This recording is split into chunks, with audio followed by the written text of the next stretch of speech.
Are you there? I am there. I am there. Honey? Honey. On this channel I've covered a fair bit of underrated horror projects, but when it comes to the ratio of quality versus views, none is more baffling to me than Phobetor by Static Pulse. At the time of writing this, Static Pulse's channel has only 96 subs, me included. You'll immediately see why I'm so confused, because this is a high-quality Unreal Engine animated horror series with 6 episodes so far, with amazing sound design, evocative and surreal visuals, and some absolutely bonkers story beats. If there's one thing you can do for me today, if you enjoy any of this, is go and subscribe to Static Pulse's channel and flood it with comments and likes. We need to at least try and give it the visibility that it deserves.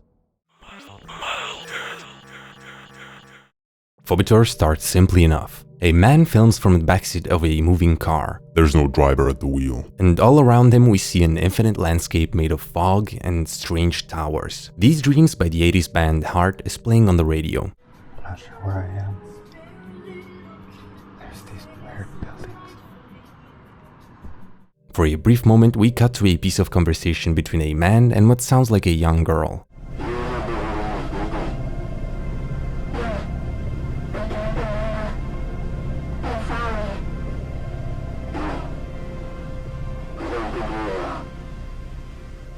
We cut to a new location, an old house. The person behind the camera opens a door and we can see that vegetation has grown inside. Here we can also hear a baby crying. Suddenly everything becomes dark and the crying becomes distorted.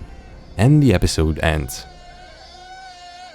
So that was pretty cryptic, but don't worry, we'll start getting some answers pretty soon. This first entry seems to work more like a little teaser than anything else. So let's get immediately into episode 2 to start piecing some things together. Spontaneous Combustion starts with a corkboard on a wall with what seems like documents and clipped newspaper articles. One comes into focus. Couple burns to death in home with no sign of fire. Could spontaneous combustion be real? And we get a look at the house in question. Here we also see a picture of a baby. We get another cutout, and this time it seems like it's from some conspiracy theory type of publication, because it sensationalizes the idea of spontaneous human combustion. Some jobs put you at a greater risk of mysteriously bursting into flames, which is pretty hilarious. At the bottom we also see another article about alien brains, so yeah, a pretty kooky newspaper. Apparently this is the Weekly World News, and just look at some of these covers. Incredible stuff. It deserves a video of its own. Above it we have a picture of an amputated leg, which I'm probably going to have to censor, thanks YouTube, and it's possibly what's left of the woman from the previous article, as we see that the leg has burn marks where it was detached and it's lying in a pile of ashes. We cut to yet another article with a misspelled title, Women Dies in House Fire, where it uses women in plural instead of singular, but hey, sometimes you overlook the simplest mistakes, you know? An intern probably got fired here. It's about a woman who had already been charged with arson 3 years prior and now died because a fire burned the front of her house. Although this time no cause for the fire could be determined. And we also have a date here, February 11th, 1986. Then we get something very interesting. We see 2 sketches of heads with wings and some writing beneath them. What we can make out is, won't you sleep? Somnology, scientific study of sleep. Hypnos, Morpheus, has wings, brings dreams to people. Phobetor, Phantasos. So we can't see everything, but these are obviously all figures from ancient Greek mythology. Hypnos is the personification of sleep, and the names on the right are some of his children, the Oniros, who all have some kind of power tied to dreams. Morpheus is the main one, who shapes people's dreams. Phobetor is the god of nightmares, so that's a good sign for a series which is named after him. And then Phantasos, who, according to my guy Ovid, appears in dreams as inanimate objects. Also, Hypnos is often represented with wings around his head, so that's who the drawing is depicting. And it was made by Edgar Parker. It's abundantly clear that dreams are going to play some big part in all of this. After this, we cut to a giant corridor with a blinding light emanating from the end, and then to a man's head with wings flapping behind it. A voice speaks.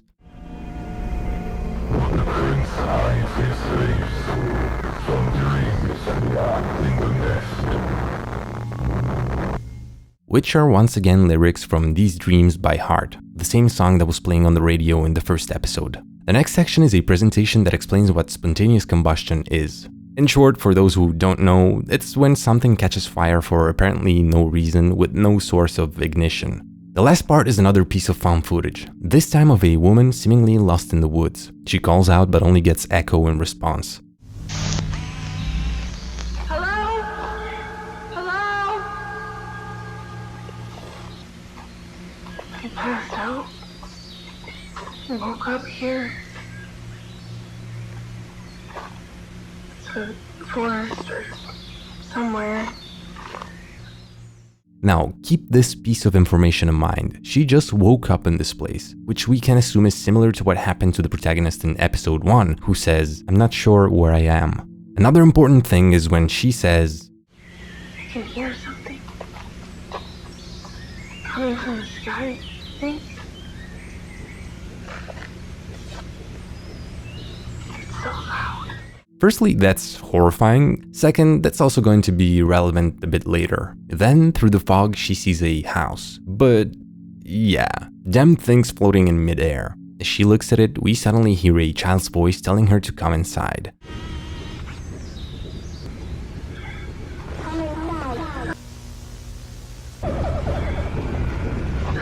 After the camera glitches out, the house is back on the ground, and as the tension rises, the video ends.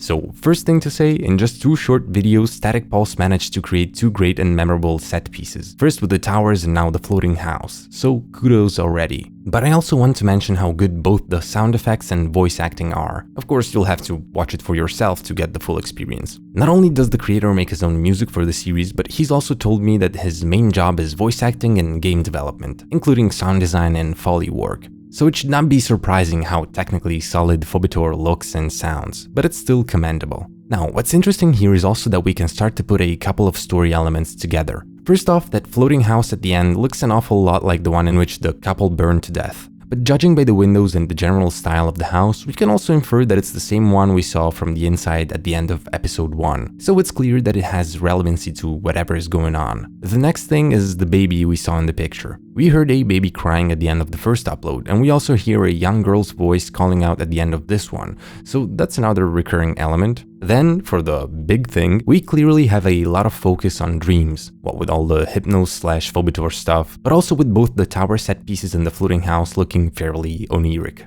With the protagonist of this last tape even saying that she just passed out and woke up here. So an obvious immediate inference would be that these people find themselves in a sort of dream realm. But then the question comes naturally, how are they filming all of it? We're not just seeing through their eyes, it is explicitly shown that they are holding a camera. Kinda hard to do that in a dream. Last thing to mention is that the description this time around reads, "An unexplained phenomenon, a man with black eyes, a house in the woods." Which just seems like a description of what we see in the video for now, but who knows, it might give us some clues sooner or later. Episode 3, The North House, starts with a presentation about the already mentioned Oniros, the children of Hypnos and Nyx, the personification of night. So it kinda just tells us what I already explained before, but we can assume that this might be the documentary that whoever put those notes up on the wall has watched. From this, we just cut to someone obsessively filming a box of Fruit Loops. So what's up with that? Well, what's weird is that it plays into one of the most famous examples of the Mandela effect, a phenomenon of mass misremembrance, basically, where a ton of people remember specific things being slightly different than they actually were. For Fruit Loops, it's people being convinced that it was called Fruit Loops, with fruit being spelled correctly, instead of the real spelling that uses a double O. So that's interesting. We then cut to somebody standing inside a house with a Polaroid in their hand. The picture shows the exact same room that we see behind it, but there's a pretty important difference. A second door seems to have appeared behind the armchair. At this point, I've seen so many analog horror series that something like this doesn't even faze me anymore. I'm just sitting here thinking, alright, I know this is going to lead to some horrifying shit, just hit me, I don't care, I have no emotions anymore. But you know what actually did tingle my jingle? Rewatch the scene carefully.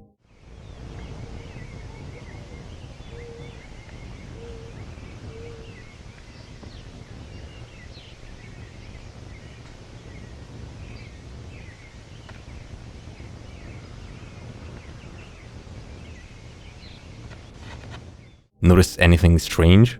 For a brief moment in the reflection on the photograph in the upper right corner, we can see this. I actually asked the creator if that wasn't just a reflection of a wall lamp behind the protagonist or something, and he said that no, indeed I was right. It is a face. Not only that, for a frame you can even see a piece of shoulder. Fun!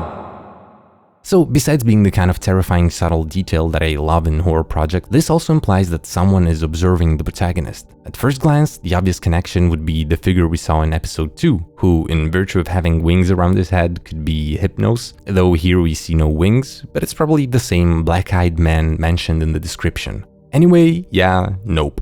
We then cut to more pictures, this time affixed on the side of what looks like a fridge. We have a photograph of a baby, a greeting card congratulating someone for the birth of a baby girl, a photo of the band Heart, and this is the third episode in which they're mentioned, and 2 other pieces of paper which are too blurry to make out. But then we once again cut, this time to the top of a stairwell leading into darkness, and have this piece of nightmare fuel. Are you there? I live there. Anything I live there. Honey?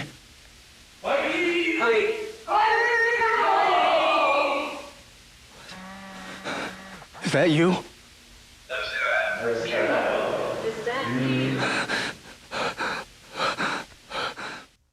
I've mentioned in previous videos how often the mimic trope is used in analog horror, but it still somehow always manages to get me. In this case specifically, it sounds so violent and malicious, and almost like a bunch of spliced together lines from a radio or something. Yeah, whatever is down there, I don't care for it, thank you very much. In the next scene, the protagonist is just filming a hallway in the house, but whenever he turns off the lights,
giant spiral towers appear in vast nothingness.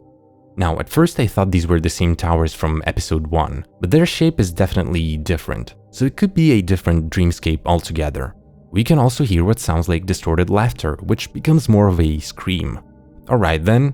In the same house we see a plate with pizza crusts, a mug, and a power strip. We can hear a baby crying in the background and watch a 1977 Philip K. Dick speech on the television.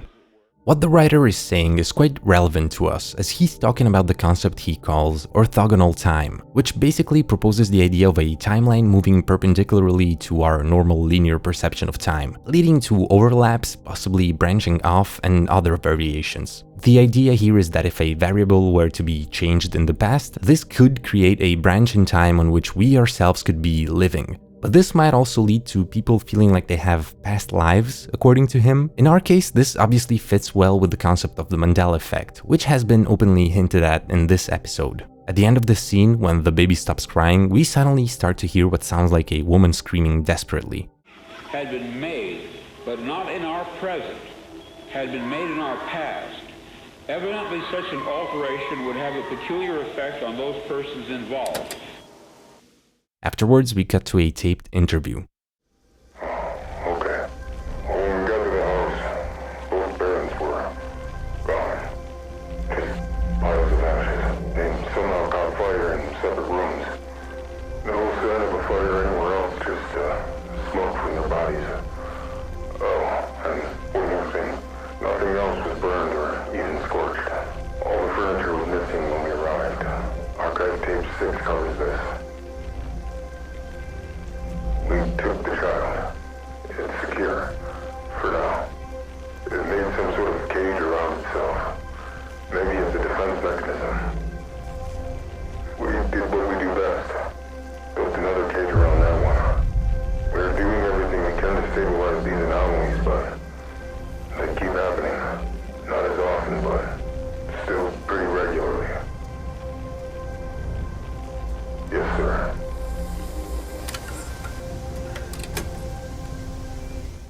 We have a lot of info here. So as these things often go, we have the presence of a mysterious organization, Meridian, trying to study and contain unexplainable phenomena.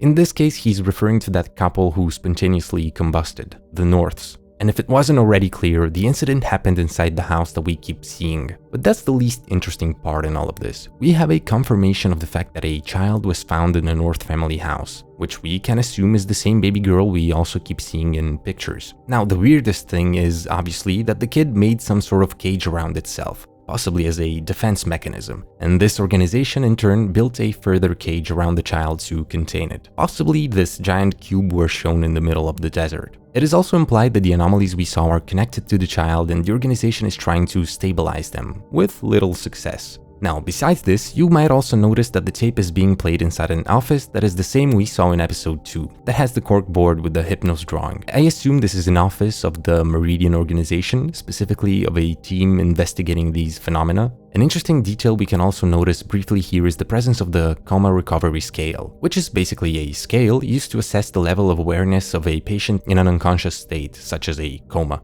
Though we don't yet know why this is specifically relevant, it fits with the whole theme of dreams and the subconscious. The last interesting snippet to point out is that when the team arrived on the scene, all the furniture was missing, which leads us to the very next scene, where we see the same table and TV as before, but things in the room start to disappear into thin air, until the camera itself is the only thing left and the footage cuts out. The video ends on another Philip K. Dick quote, which comes from the same speech. Probably all we would have to go on would be vestiges of memory, fleeting impressions, dreams, nebulous intuitions that somehow things had been different in some way, and not long ago, but now. We might reflexively reach for a light switch in the bathroom only to discover that it was, always had been, in another place entirely. We might reach for the air vent in our car where there was no air vent, a reflex left over from a previous present still active at a subcortical level. We might dream of people and places we had never seen as vividly as if we had seen them and actually known them. One last element I haven't mentioned here is the captions, which appear 3 times in the video and form a phrase. It bores deep in the space between reality and dream. So we seem to be going fully into the mix of sci-fi, branching timelines, and this whole hypnagogic/dream stuff. But it's not clear yet where the line between simply paranormal and downright magic/mythological is. What we can say for now is that we have the basic context for Phobetor. One day, in the house of the North family, something unexplainable happens. Both parents burn to death in separate rooms, leaving no other burn marks anywhere in the house. And all the furniture has, for some reason, disappeared. Their child, a baby girl, is found alive in the house by the team of an organization called Meridian, which seems to have some experience with supernatural phenomena. When they find the child, it creates some form of protective cage around itself, so it obviously has supernatural powers. To secure it further, Meridian builds another containment layer. All these paranormal events are somehow tied to the child, and this containment is not enough to prevent it from causing more anomalies. And these anomalies are probably what we see in the first and second episodes, where people suddenly find themselves in unknown and dreamlike places. Somebody at Meridian seems to still be investigating the case and has gone down the rabbit hole of the dream deities from Greek mythology. But what the actual connection here is, we still don't know. But for just 3 short episodes, that's a lot of world building, with very solid and intriguing foundations, which, while smelling of SCP, still manage to feel fresh in the context of analog horror. Episode 4, The Dream Archive, is actually the one that caught my attention and made me check out the rest of the project. This video's description reads, "A vanishing gateway, a hidden archive, a shape-shifting dog." Okay, it's filmed by a dude who's just showing off his new apartment. Thanks to the description, we know his name is Trevor. Everything seems pretty regular, he's just telling us about his furniture and stuff like that. And this is where the magic happens. Just kidding. Or am I? So again, nothing weird until he gets to the bathroom, which for some reason gives him strange vibes. Then sometime later he hears some spooky sounds.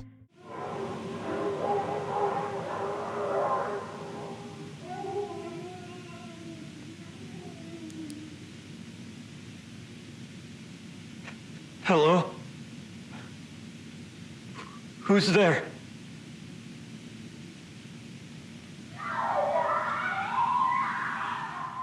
These seem to come from inside the bathroom, which is illuminated with this reddish glow.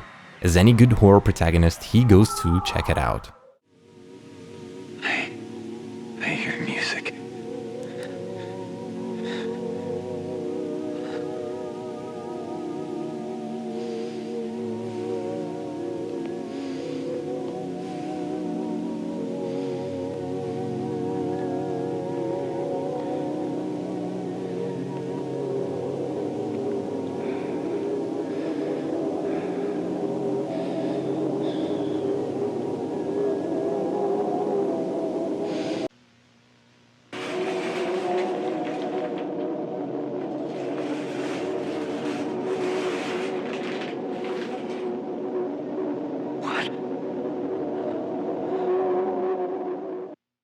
That's so damn cool. A stone hallway with vegetation has just randomly appeared behind his bathtub. Trevor is obviously in a state of distress, but decides to investigate anyway. That's 2 strikes, buddy. You're a goner. As he's getting to the end of the tunnel, some lights turn on, revealing a big room, an empty supermarket, as a matter of fact. Yeah, the creator told me explicitly that the backrooms / the oldest view by Kane Pixels, among other stuff that we'll talk about more later, were some of the sources of inspiration for him. So this section is very much in line with that. As is usual for these kinds of things, the protagonist comes across some pretty weird rooms, like what he assumes to be an unfinished elevator shaft, a hall with a bunch of shopping carts piled in a corner, then another large room with big windows from which a bright light is shining but nothing can be seen outside. And here he also sees that same supermarket neon sign but flipped backwards, when suddenly the music stops and the place falls into darkness. Another one.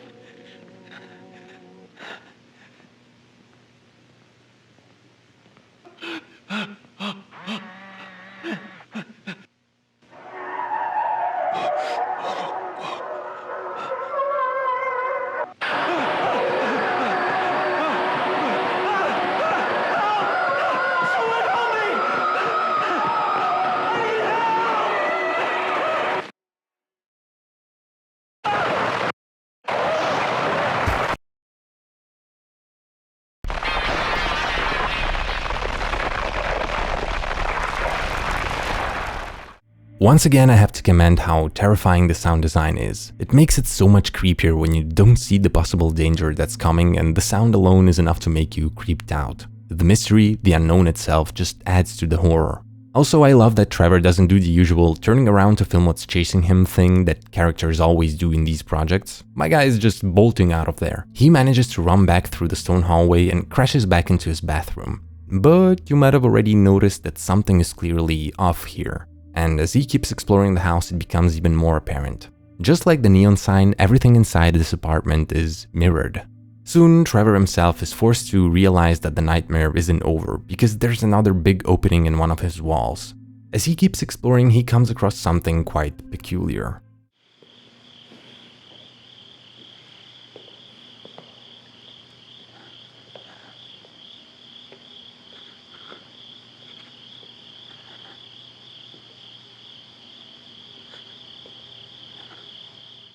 This giant room contains the so-called Tower of History, a real building located in Michigan built in 1968. Now, Trevor says that he's definitely been there before, implying that he's visited the tower in the normal world at some point. Similarly to Kane's backrooms, this suggests that memories could have some effect on what kind of things appear in Phobetor's anomalous spaces. As he approaches the tower, Trevor starts to hear some sounds. Sounds like someone's in there. He then films another dark opening in the wall and the video cuts out. The next section gives us another voice recording from somebody probably working at Meridian. The description calls him an archivist. This guy too speculates that the tower showing up might be something out of the cameraman's childhood memories. He adds that Trevor's body was never found, that he's not the only one gone missing this way and that it's her fault. At the same time, we see these images of geometrical cliffs on water, which look very much like basalt columns, and the archivist mentions that the basalt acts as a threshold. But here, randomly something clicked for me and activated my brain like a sleeper agent. Static Pulse said he never played Bloodborne, but some of the similarities here I think are fun to point out. These images vaguely reminded me of the Nightmare Frontier, which also contains similar rock formations, but this in turn made me realize that the whole towers in the foggy vastness thing is also quite reminiscent of the Hunter's Dream, where we can also observe pillars in a sea of fog. Okay, obviously these are just coincidences, but also, as you might have guessed from those names, even if you've never played Peakborn, the whole game revolves around dreams and nightmares having real consequences in the physical world. And I thought that these similarities were cool, okay? That's it. Anyway, in the following piece of footage we have a man filming from a huge archive containing tapes, and the description calls him a whistleblower. All of these tapes, every single one, is a person that they're missing. They keep appearing and we don't know what to do with them all, so we keep them here. This place goes on forever. So each one of those is a missing person? Okay, that's pretty damn ridiculous. Now we get a sense of the urgency and scale of the anomalies we're dealing with. The other very interesting information here is obviously that the tapes keep appearing in the archive. Remember how I said that the protagonists from the first 2 episodes were filming and that implied that they weren't in a dream? Well, we can now speculate that these oniric anomalies somehow manifest in the physical world and not just in people's heads. And either all of them just happen to have a camera on them when they entered them, or whatever force is creating them is for some reason providing the means to document what they see, which is very fascinating and just raises further questions that we'll get to later. Our whistleblower then shows us the tape from episode 1 and says that this was Tyler Kurtz, another guy found dead beyond the quote threshold. This time we actually get to see how the tape ends. The car suddenly speeds up and crashes with Tyler inside, but as we watch this, somebody starts knocking on the door of the room. So someone at Meridian might have caught up to our whistleblower already. The next section seems like an official tape by Meridian itself, where a woman talks about how Tyler Kurtz was actually found. And here, even though it's clear that what we see in the following footage is fake, it's still made well enough to be genuinely disturbing. I don't know, something about the stark shadows makes it feel particularly brutal, so here's my disclaimer. I found his body still in bed, mangled, contorted, as if he had been in a deadly car accident. The VHS tape was found under the bed as if someone had carefully placed it there. No fingerprints have ever been able to be extracted from any of the archive tapes. It's as if they just appear. Sometimes they appear in our offices or near the holding site. Sometimes we even find new tapes in the archive itself. I have to wonder, though, if this is ever going to end. The last piece of footage in the episode is somehow the weirdest one yet.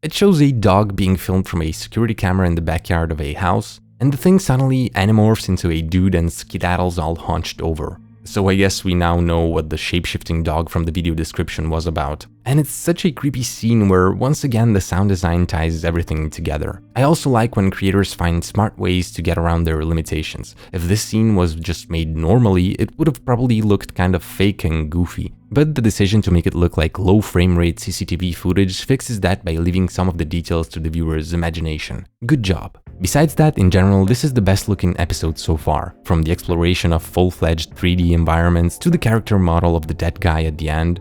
Now sure, it can look a bit like a video game sometimes, but that's probably because of how it was made. Seeing as the creator has been using Unreal Engine since 2018 and has actual game dev experience, some of these 3D scenes are basically actual gameplay. He added a head bob to make the camera shake in a more realistic way and make it feel like the characters are actually holding a physical camera. So that goes to show that even in a time when most people are using Blender to make these kinds of animations, there are also other avenues, and to me, the more variety we have, the better. I mean, this already looks great even though Static Pulse wants to improve and make stuff look more realistic, which just makes me excited for the future of this project.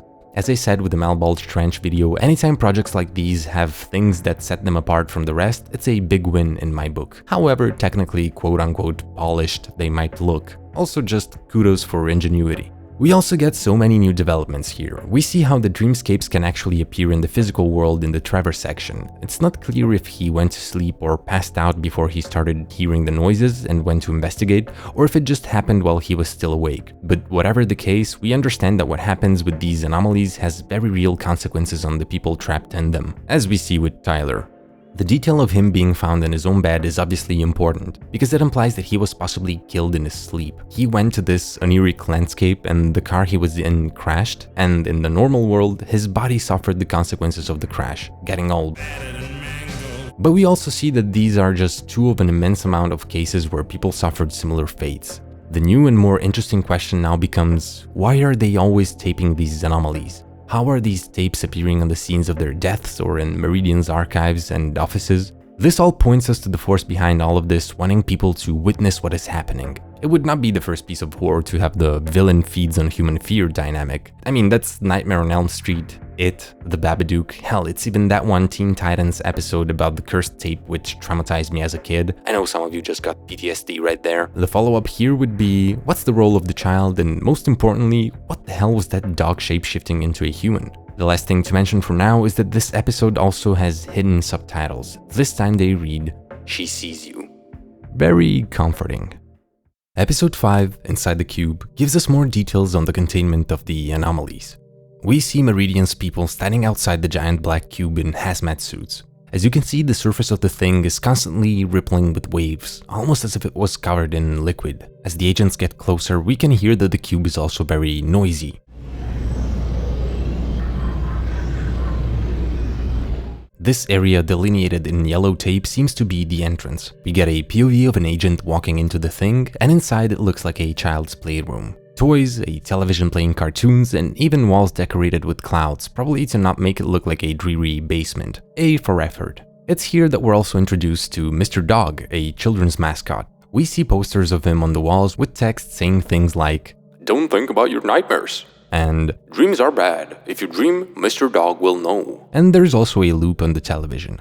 Now, here we have a point of contention for the project, and as always, it's annoying that I even have to discuss it, but this is the reality we live in at the moment. The loop on the television was animated with AI. Now, there's already two categories of people who started typing angry comments. The first is AI bros who are gonna let me know how much more annoying my complaining about AI is than the actual use of AI itself, to which I say, "You suck my dick and shut the fuck up, huh?" The other side is those that will throw the baby out with the bathwater, who think that if a project like this used AI at any point, the whole thing needs to go. And I get where they come from. But hear me out just a second. Static Post outright told me that this loop was animated using AI and added that he definitely regrets doing that and that no AI will be involved again in the making of the project. So if you ask me, that's already a big thing. This guy is creating everything himself, down to the music and sound design. It should be pretty obvious by now how much work he's putting into Phobetor.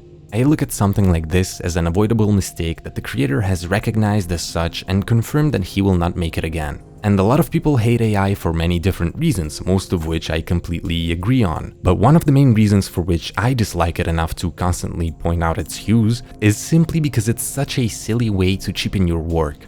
It just irks me when a creative puts so much effort into something, taking care of every little detail, to then, for one random thing, use the soulless slop machine. It's like, you had it, just keep doing what you're doing, why stumble on something like that, you know? In Static Pulse's case, he told me that he tried to hand animate the loop, but couldn't get it to look right, so he ended up using AI. But I know that many of you will agree with me when I say that it's much better to have a wonky animation made by a human being than a smooth one made with AI. And I mean, it's not even like this one looks particularly good or complex, so it's not even worth it, right? And just like I said before about the shapeshifting dog, one of the best things when it comes to internet horror media and analog horror especially, is seeing how creators come up with creative ways to work around their technical limitations. Sometimes it's exactly from that some of the coolest ideas spring up. You know what I mean? Always remember how iconic Silent Hill's fog became. Well, one of the reasons it was implemented was to hide the PS1's hardware limitations. So yeah, I guess the TLDR would be generative AI should never be used in your art, but on a scale from none to Angel Engine tier slop, Phobetor sits on the lowest end, so please don't dismiss the rest of it.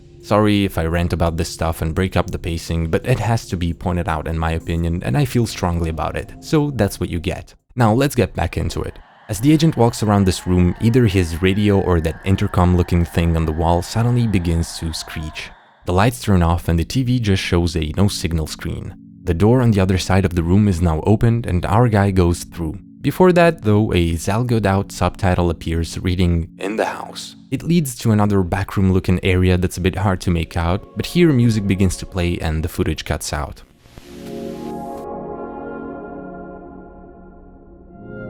They kept her locked up in there.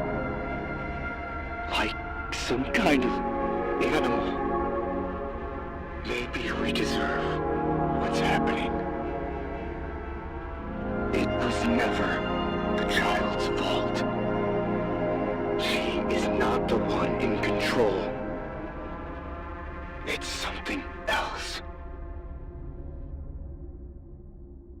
So those last lines all but confirm the fact that the North Child is simply being used as a sort of proxy by something else. And with all the clues we've gotten so far, we can speculate that it's either Phobetor/Hypnos, which is probably the black-eyed man we saw a couple of times, or whatever creature we have identified with those names. What I mean is that I'm not saying it's literally the mythological Greek figure of a god of dreams, but that this thing has perhaps existed since time immemorial, and those are just some of the names that humanity gave it. I mean, that doesn't really change anything, it's just cool to think that it's some sort of primordial eldritch being that has been feeding off our nightmares since we've come about. It also helps us to understand why all of this is happening. If this being feeds off our nightmares and fears, or otherwise has an imperative to cause them, it would want to raise our levels of fear and that way lead us to have even more nightmares. And what better way to do that than to show us the tragic ends of his previous victims? Enter the videotapes. It's also worth pointing out how most of us forget a lot of their dreams, and so taping them would be a way to keep the terror alive. But perhaps this being, which I'm just gonna call Phobetor at this point, has so far been relegated to the realm of dreams, in which it couldn't really hurt us. Enter the North Child. My theory is that the little girl has the innate supernatural ability to make things appear or disappear in our physical reality. Perhaps drawing from an alternative timeline if we strictly follow Philip K. Dick's ideas, or more fittingly from the realm of dreams and memories. This power is of course the perfect ticket for Phobetor to actualize his dark hold onto humanity. He uses the child's ability to basically turn the nightmares he creates into reality. Of course, this also gives way to the tragic aspect of the series, because a little child has no control over something like this, and since birth it's basically just been a pawn in the hands of something evil. And as the voice at the end of this episode says, Meridian has just tried to trap her in a cage like some sort of animal, which basically just ensures that whenever she grows up, she will A. have a grudge against her captors, and B. will have probably been groomed by Phobetor into becoming his perfect weapon. So, as always with these secret organizations, good job Meridian, you've doomed us all. It doesn't help that they've been seemingly trying to brainwash the child through Mr. Dog, trying to put the fear of dreaming itself into her, which you really don't see how that might be a conflict of interest, guys? Now let's get into the latest upload and then discuss everything at the end. Episode 6 is titled The Saturn Project, and it both gives us many answers and raises even bigger questions. It immediately gave me whiplash because it starts with the same VHS overlay that I use in my videos. I thought that was just pretty funny, but otherwise it starts out pretty damn strong.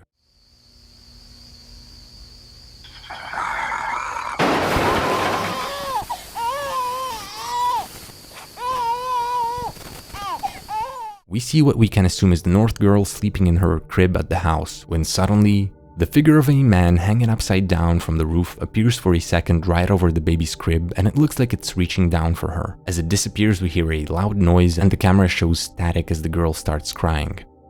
For a brief moment in the static, we can see this: a woman with black eyes and an unnatural creepy smile. Great. This single little scene is probably my favorite in the series so far, visually speaking. The creator confirmed that it's a reference to the Cooper family photograph, you know, the one that was thought to be haunted but then Jeffy had debunked it. Watch his great videos, you won't regret it. The following section is a presentation by Meridian about the titular Saturn project, and it confirms a lot of what we've already speculated on. Located at the Bonneville Salt Flats. The Black Cube, created by Subject 9. The cube showcases various anomalies, including manifesting dreams into physical space. It is not yet known if Subject 9 is causing these anomalies intentionally. Inside, the team created a system of control to stabilize the anomalies.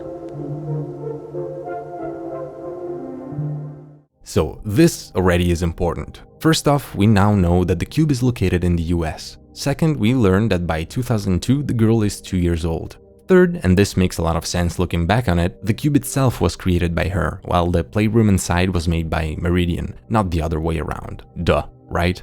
Also here it confirms that dreams are being manifested into physical space, but the wording is strange, because it sounds like one has to go into the cube for that to happen. So how are random people getting sucked into these nightmares? Maybe I'm just reading too much into it. Also here the cube straight up looks like the one in Vampire Hunter D Bloodlust, just thought I'd throw it out there.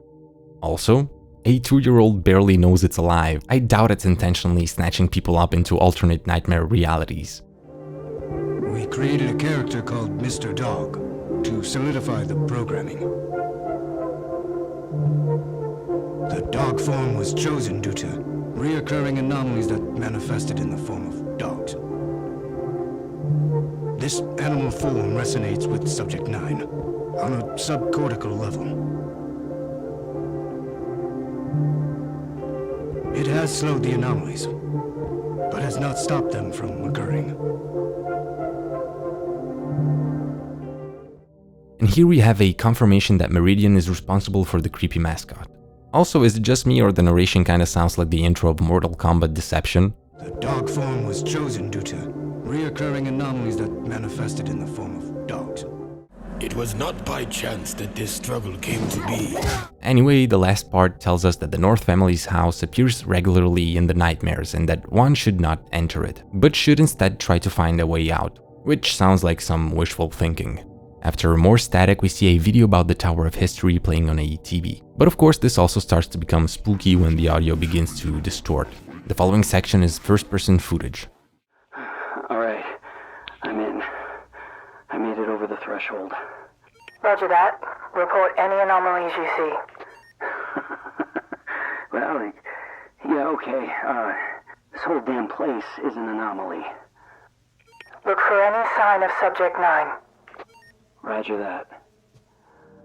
A Meridian agent has entered the threshold of the cube and finds himself in an impossibly giant room covered in what looks like the kind of moquette you might find in a children's play place or a cinema. We can see giant pillars, vegetation, and TV screens all around.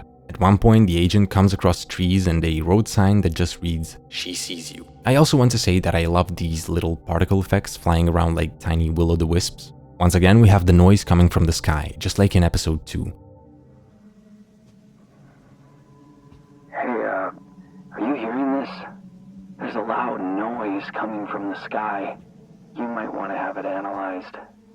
Roger. This time it almost sounds like chanting.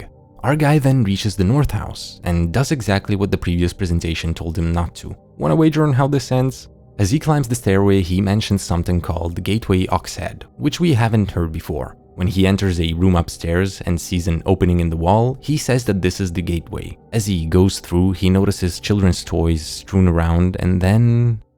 She has to be around here somewhere.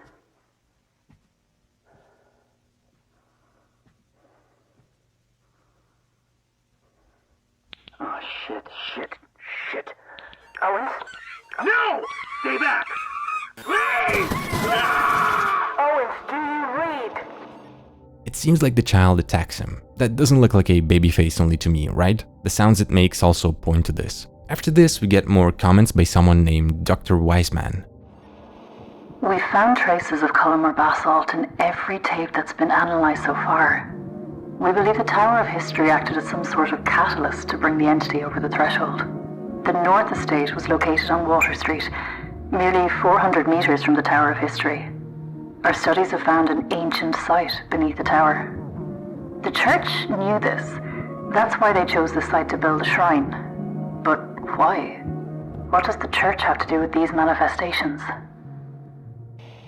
So this is big. First of all, of course, the fact that North Estate is just 400 meters away from the tower is a pretty crazy twist. But to understand better what Wiseman is talking about, we need to discuss how the tower came about. It was originally called the Tower of Missionaries, and it was built by the local Catholic dioceses. This is because that same spot was where originally Jacques Marquette built his first log house chapel. Now, Marquette was a French Jesuit missionary and is important for founding Michigan's first European settlement. So, the tower was supposed to be part of the so-called Shrine of the Missionaries, which was never completed. What Phobetor is basically doing here is playing with a bit of good old alternative history. Basically, what Wiseman is telling us is that the spot was specifically chosen for the shrine by the church not because of its historical significance, but because of the ancient site found beneath those grounds. Wiseman wonders why that is, but we can speculate that the site probably holds some kind of power, and the church either wanted to harness that power or to actually prevent it from escaping. So they built the tower, which Meridian thinks acted as a catalyst to bring the entity over the threshold, which is a very loaded phrase. First, I'm assuming that the entity is Phobetor. Second, we've heard a threshold mentioned before, both in relation to the cube, but also to the basalt acting as a glue between worlds. Third, how would the tower act as a catalyst? Is that something we'll figure out later perhaps? Or does it extend whatever power is hiding underground like an antenna? We're also seeing images of basalt columns once again, and they seem to be also present in the ancient site beneath the tower. Seeing as Wiseman mentions that all the tapes had traces of basalt on them, could we speculate that they originate from down there? Anyway, this is big because it shows us that the tower is not just a random element from a victim's memory, but it plays a very important role in the lore. At one point here we see a piece of whiteboard with some writing on it. Most of it is blurred out, but we can read a few words. On the top we have the question: what is the Phobetor? Sleep studies claim man that was, victim had, and that's all I can make out. I guess what I find interesting here is how the question is phrased. It's not who is Phobetor, but makes it sound more like it's a thing or an object. But once again, I'm prone to overthinking things. At the end of the video, we get this lovely segment.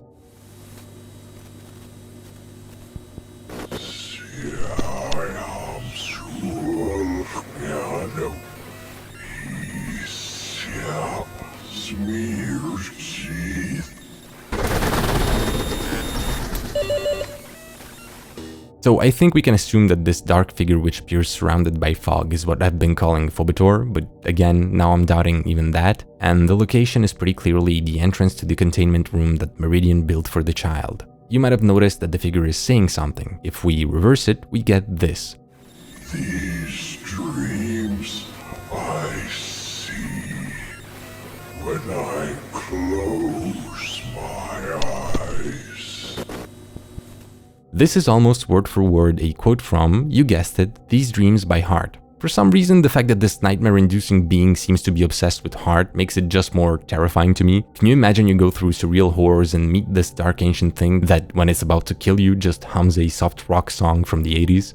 Anyway, the fun is not over because we finish with the most puzzling piece of footage yet.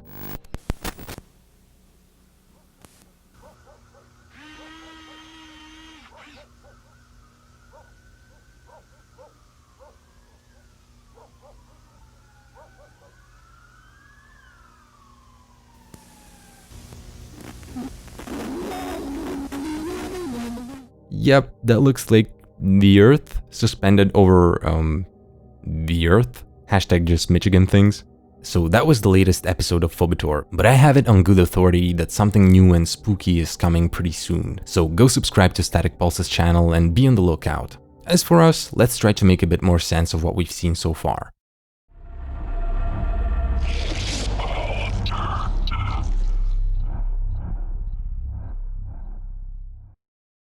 Overall, I'd say that Phobetor manages to tell a story that maintains a lot of mystery while also giving the viewer a healthy amount of answers, and kinda moving the goalposts bit by bit as to what the overarching big reveal could be. I've already explained the dynamic of the North family's demise and their daughter's fate. What we got as of now points us to the idea that their house being basically a stroll away from the Tower of History, which seems like the origin of all the anomalous activities we get in the series, played an important part in their doom.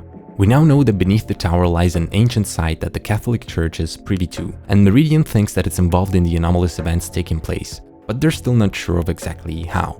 Here, a piece of information we got in episode 3 during the Oniros presentation comes to mind. The narrator says that they were believed to live in caves in the far west, near the gates of the underworld. Now, we've seen those images of basalt columns appearing quite a few times, and we saw that they're also found at the ancient site beneath the Tower of History. Basalt is a volcanic rock, and these columns are formed by the flow of lava. And hear me out here, could one of these formations be something akin to the gates of the underworld? I mean, I know that the Greek underworld wasn't the fiery hell we're used to, but still, I've already mentioned how the Greek mythology themes here might mainly be used to make sense of these anomalies, but it doesn't mean that we're literally talking about the Greek gods and myths, right? What if there are a few of those gates around the world and one of them, incidentally, is right under the Tower of History? That would also explain the interest of the church, because if they found the gates of hell, they'd probably want to keep them hidden away from the general population. In this interpretation though, we'd have to assume that Meridian is wrong about the idea that the tower is a catalyst that allowed the entity to cross the threshold, so perhaps I'm reading it wrong.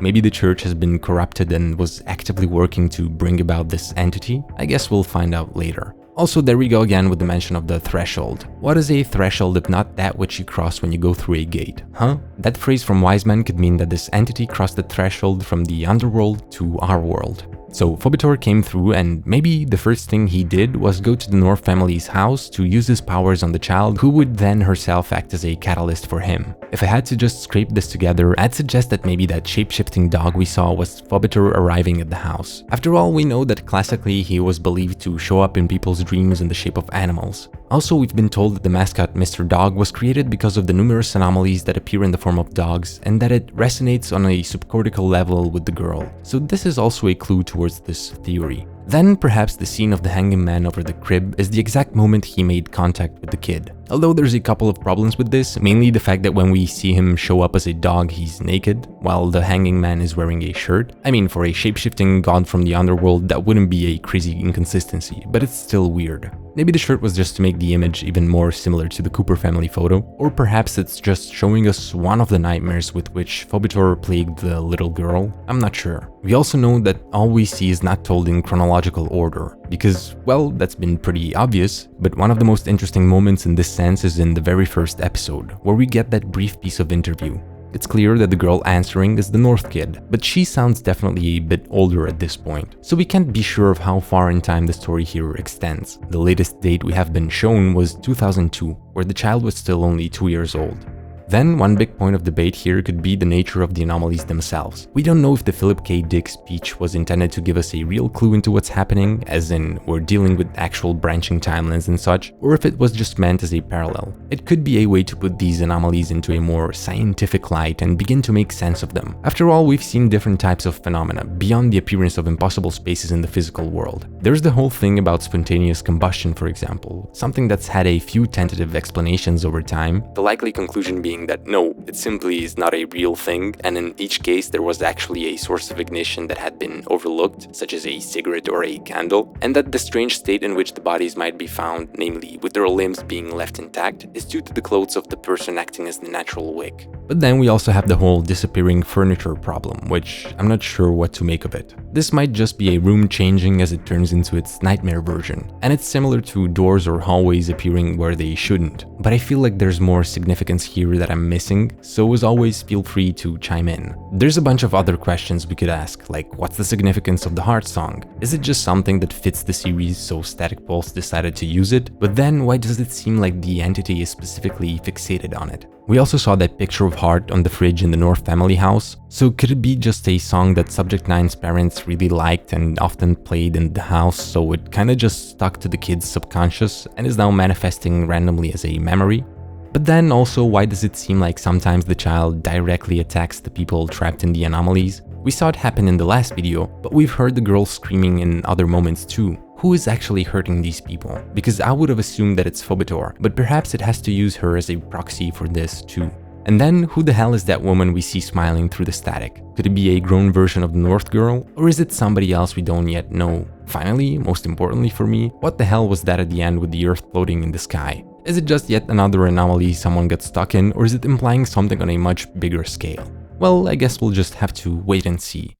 So, you see what I mean when I say that Phobetor gives us many details but still leaves the bigger mysteries intact? We can connect a lot of the dots we've been given, which makes the whole thing feel tight and not so surreal or abstract that you risk losing interest. But there's still those lingering questions that keep you coming back. At this point, I hope that you agree with me that it's criminal how the algorithm seems to have actively buried the series. Sometimes I see projects with very low views and I can somewhat understand why that is. Either the quality is not really up to par, the hook is not effective, they take too long to get into the proverbial meat and potatoes of the project, and most viewers don't have enough patience for that, or the whole thing is not approachable enough and it's more of an experimental art piece or something. But Phobetor, in my opinion, has all the right cards, so this just boggles the mind. From my conversations with the creator and from reading some of his comments, it's clear that he's a bit self-conscious about the series not looking the best or the most realistic when it comes to visuals. And sure, sometimes it can look a bit like a video game, and you have some aliasing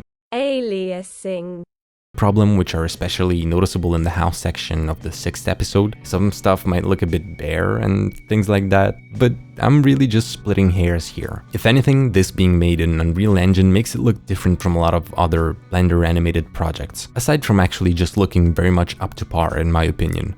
But then again, I can't repeat this enough. In the realm of independent internet horror, imperfections are not a crutch. They're just part of the appeal at this point. Most people know how hard it is to create animations like these, so you gotta find some real assholes to tell you that it doesn't look realistic enough or shit like that. Everybody else will just take it for what it is and be hopeful that there's an intriguing story being told.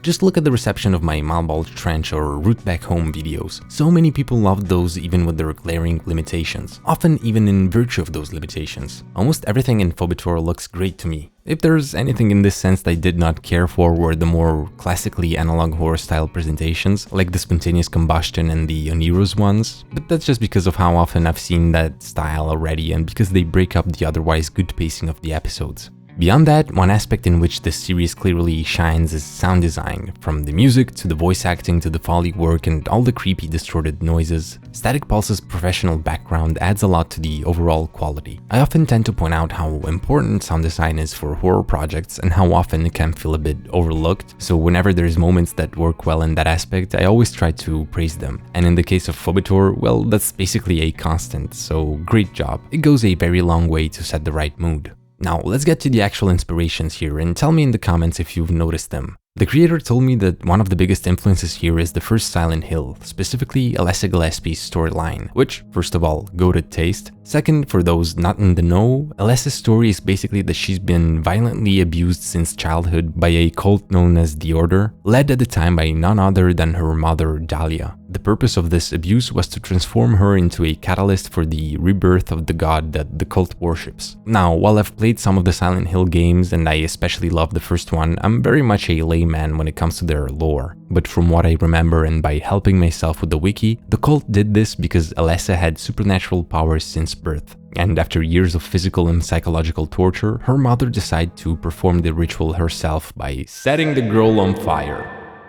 For a series of reasons we won't get into, the ritual wasn't actually fully completed, but that trauma mixed with her powers is, from what I understand, the reason for the nightmarish manifestations in the town of Silent Hill, at least in the first and third games. So that's pretty damn similar to what we're seeing in Phobetor, perhaps even a bit too similar. Don't get me wrong, I feel like the series feels generally distinct enough, and there's a lot of elements that differ from Silent Hill, obviously, but I still hope that the story moves further into a more unique and original direction. Perhaps where Silent Hill is more Lovecraftian in its lore, Phobetor will be more willing to lean into the sci-fi elements, and maybe Greek mythology too will play a bigger role. I don't know, of course, it's still too early to tell. I just wanted to put forward my own 2 cents. Then some other influences are King Pixel's Backrooms and the Oldest View series, which I've already mentioned, and which you can definitely see in some of the locations in the found footage sections, especially the supermarket. Then the games Alan Wake and controlled by Remedy Entertainment, which if you know them, you'll immediately notice the similarities, especially when it comes to the vibes and the investigation into the anomalies. It has a bit of that noir tinge to it, and of course some of the themes are also similar, with nightmares and anomalies manifesting in physical reality. But of course there's also that big SCP influence here, which Static Pulse said has seeped into everything he does, since, if I got that right, SCP Blackout was the first game he worked on, and you can totally see that in everything involving Meridian. So that's a coherent and solid set of inspirations. It's no wonder that everything feels so focused, which, may I remind you, is not all that common with projects like these, as many creators give up after just a few uploads if they don't find an audience. So big kudos to him for believing in his work enough, sticking to it despite that. And that about wraps my yapping. Again, please go subscribe to Static Pulse's channel, leave comments and likes on his videos, and perhaps, if enough people do it, we can give the project a second chance in the algorithm and bring it the views that it deserves. Because it's just not right that something of this quality has been relegated to algorithm hell. I can't wait to see how the story will move forward and what new bizarre set pieces the creator will come up with, and I want to thank him personally for being so cool with me covering this series and answering my questions, while I believe that I will crawl back to my dark little cave and start looking for the next overlooked gem. You just give me some time. Thank you very much as always for joining me here, goodbye, and see you, space baby.